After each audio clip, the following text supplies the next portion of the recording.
Have you been frustrated because you just can't seem to convert those leads you're getting into actual clients? Is the lead just not picking up your phone calls, nor returning your texts or emails? And you may be getting to the point where you're just getting so frustrated, right? Because you know you've got these leads, you know they're probably, some of them are motivated, but you just can't convert them from a lead to an actual paying buyer or seller client. Well, when I actually first started as an agent, I had the same exact issue.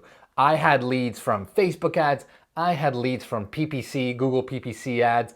I had leads that I was generating from expired listings, from circle prospecting. I had all these leads, but I couldn't just quite figure out how to really convert them from an actual lead and take them all the way through the cycle to a client. So I thought I would create this video to really give you guys some specific strategies on what you can do to actually take these leads, again, whether you're buying them, generating them on your own, whatever. If it's a lead that doesn't know you directly or personally and it's not an SOI lead, how to actually take them from a lead all the way to a client. Now, I'm gonna give you 4 specific tips in this video, and make sure to stay for tip number 4 because I personally think it's a super ninja tip that's helped me convert a lot of people from leads into clients. And before we jump right into the content, don't forget guys, my name's Lior and I'm a team leader over at Compass in Boston. If you guys have any questions about leads, follow-ups, growing your business, generating wealth, if you're thinking about potentially hopping onto a new brokerage or team, hit me up. My contact info is below, and I can certainly answer any questions you may have. Let's get right into it. And we're gonna start with tip number 1, and you probably know it already, but you gotta email, call, and text your leads in a strategic way with a certain amount of volume to really convert them from a lead to a follow-up. Now, let's talk about different types of leads, right? So let's first talk about leads that you might buy from the internet, like Facebook leads or Google PPC leads. Again, those are consumers that clicked an ad, maybe at a home or maybe like a sales evaluation or something like that, and you got their contact info, right? So your job, especially as a new lead, you have to be able to call them and get them on the line within the first, ideally day, not much longer than 4 or 5 days, because after that, they've already probably forgotten about it and it's gonna be almost impossible to convert that lead. So my specific strategy, what I like to do is when I get a lead, I like to call them twice the first day, right? If I don't get any pickups, I will also send a text and I will also send an email.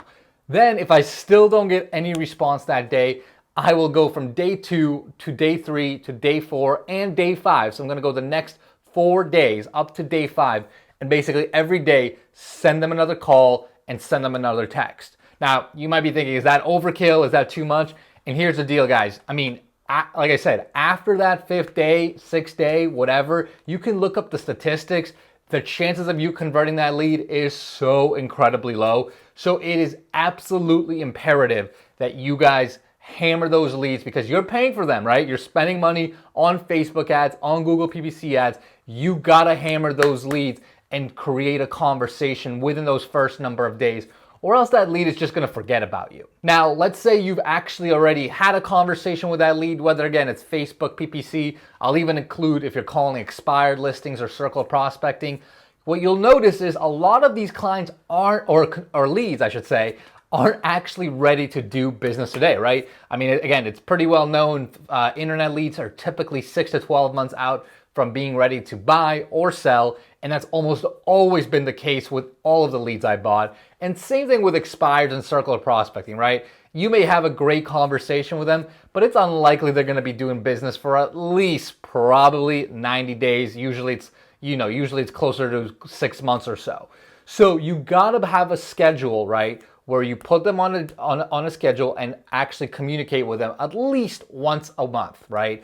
Ideally, probably a little bit more often, but at least once a month. So very simple. What you can do is tag that lead, say, hey, this lead is thinking of potentially buying or selling in the next 6 months.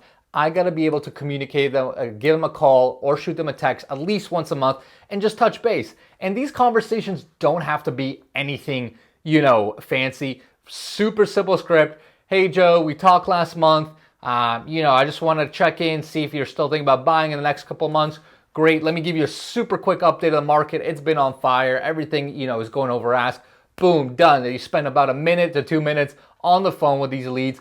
And then when again, it's going to start to build trust. It's going to start to build rapport. They're going to start to recognize your name, your voice, and it's going to ultimately help you convert that lead. Tip number 2 I have for you guys that I think is really good is sending that lead direct mail. And it's especially valid when you have an address, right? So these are really good for seller leads.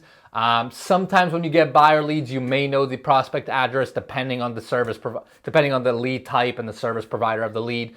But if you can send them like a direct mail, especially a handwritten note, something again super simple like, "Hey Joe, great talking to you on the phone the other day. I know you're not going to be ready to buy for another 6 or 12 months, but if anything comes up in the meantime, just let me know." You can throw your business card in there, and it's just a really nice touch because again, it's handwritten. It'll probably stand out from all the other junk mail they get, and you can do that once. Maybe the first time you speak with them, and then let's say 3 months later they tell you, "Yeah, you know what? I think in a month or two I'm going to be ready." You can do that again, and it's just a nice way to build rapport, build a relationship, and really solidify the lead that you're working for them and you're going to be their agent. Tip number 3 I have for you guys, this is a really good one, is connect with them on social platforms, right? So let's say you got a lead and it's a buyer or seller. See if you can find them on Facebook, on Instagram, on LinkedIn, or any other platform you think they might be hanging out on.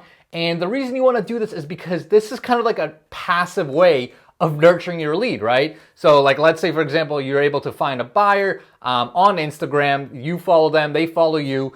They can actually see over these next 3 to 6 months that they're, starting to get the process ready to buy. They're going to see all of the content that you post. They're going to see, your stories. Let's say you put up stories of like homes you sell, fun things you do, fun neighborhood highlights, all that fun jazz. They'll be able to see that passively without you actually hammering them over like, "Hey, how's it going? Are you ready to buy? Are you ready to sell?" Right? Same thing with Facebook. If you're posting content on Facebook, fantastic. Friend them, try to find them on Facebook, friend them, and then again, they'll be able to see you in their feed, right, as they're scrolling, and like, "Oh, hey, yeah, I remember this agent, Lior's been selling a lot of homes. Oh yeah, I think I spoke to him a couple of times." And again, it's just something that kind of continues to build that relationship without you absolutely having to press on them all the time. And finally, tip number 4 I have for you guys that I think is absolutely killer, and this is especially relevant if you do a lot of video content, whether you put that video content on Facebook, Instagram, YouTube, whatever.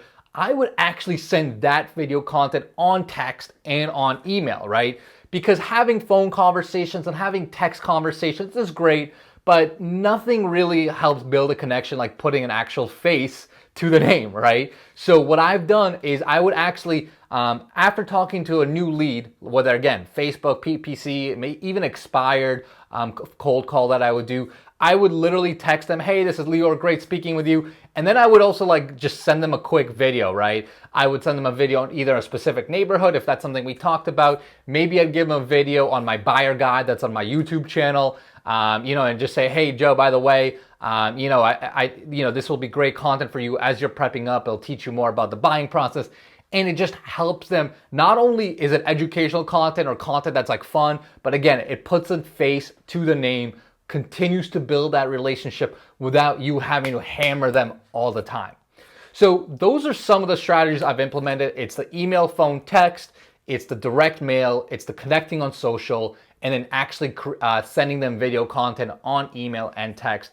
When I implemented all that stuff, I found my conversion rates increase substantially, and I was able to actually get these from leads to real clients. So hopefully that helps, guys. If you have any questions or comments, shoot them below. And like I said, if you have any questions about leads, growing your business, growing your wealth as a real estate agent, if you're thinking about jumping to a new brokerage or team, especially in the Boston area, hit me up and I can certainly help you out.